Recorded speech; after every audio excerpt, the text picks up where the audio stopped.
At sa araw na to, magluluto naman tayo ng tofu soup. Ayan siya guys. Wow! Para natin gawin yan, magpiprito muna tayo ng tofu. Yan, until maging golden brown na siya. And then magpiprito tayo ng 3 itlog. Ayan, halu-haluin at magpiprito naman tayo ng yan, yung ulo ng shrimp muna para mas malasa siya. And then yung sabay na natin yung bawang at yung ginger. Ayan, promise napakasarap ng sabaw na to. Kaya try nyo na guys. Ayan yung ating shrimp. So, igisa-gisa lang yan.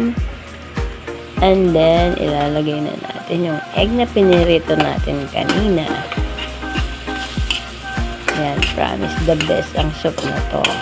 Para ka na rin kumain sa restaurant. And then, lagyan na natin yung tubig. 3 cups ng water muna.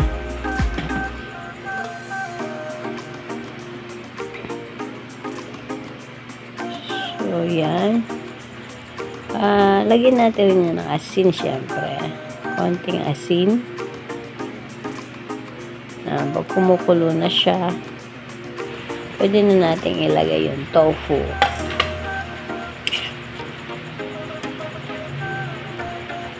Sabay na natin din yung Pechay Baguio. So, napaka-healthy rin ng soup na to guys. Yan, dinagdagan ko pa siya ng water para mas marami yung soup. At ang magic na pampalasa, ilalagay na rin natin. Ayan.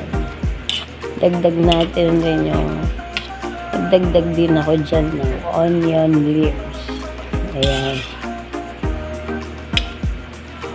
So, pag kulo niya ng konti, pwede na natin i-serve yan para yung gulay natin ay fresh pa rin. Ayan. So, ayan na. Handa na ang ating napakasarap na tofu soup. Wow!